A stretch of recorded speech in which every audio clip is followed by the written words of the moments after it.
Main నుంచి వచ్చిన తర్వాత కొన్ని డేస్ రెస్ట్ తీసుకుని ఆలోచించి ఒక హాస్పిటల్ అయితే ఫిక్స్ చేసామన్నమాట. ఈరోజు మనం ఫస్ట్ విజిట్కి వెళ్ళబోతున్నాము హాస్పిటల్కి. సో ఇదైతే రావులపాలెంలోనే డిసైడ్ చేసుకున్నాము, హస్బెండ్ వాళ్ళకి దగ్గరలో ఉండాలన్నట్టు. అంటే మాకు ఇంటి దగ్గరలో నాకు హాస్పిటల్స్ ఏమంత మంచిగా అనిపించలేదు, సో అందుకే రావులపాలెంలో ఫిక్స్ చేసామన్నమాట. సో ఈ హాస్పిటల్ డీటెయిల్స్ అయితే నేను నా లేబర్ వీడియోలో అన్నీ ఎక్స్ప్లెయిన్ చేస్తానండి, నా ఫుల్ డెలివరీ అంతా అయిన తర్వాత. సో ఆ రోజు అయితే ఫుల్ క్రౌడ్ ఉన్నారు, ఎందుకంటే డాక్టర్స్ 2 days లీవ్ తీసుకున్నారంట, అందుకే ఫుల్ జనాలు వచ్చేసారు. ఇక్కడ ఓన్లీ లేబర్ కేసెస్ కాదు, మిగతా అవన్నీ డీల్ చేస్తారు, అందుకే జనాలు ఎక్కువ ఉన్నారు. ఆ రోజు అయితే మనకి స్కానింగ్ కొన్ని టెస్ట్లు అవి రాశారనమాట. సో అవన్నీ కంప్లీట్ చేసుకుని ఇక్కడైతే డాక్టర్ గారి కోసం వెయిట్ చేస్తున్నాము.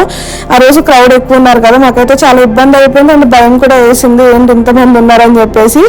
సో అవన్నీ నేను నా లార్జ్ వీడియోలో చెప్తాను. మరి అవన్నీ చూడాలనుకుంటే నా ఛానల్ తప్పకుండా సబ్స్క్రైబ్ చేసుకోవాలి, మీరు తప్పకుండా బెల్ ఐకాన్ క్లిక్ చేయండి. See in the next video guys.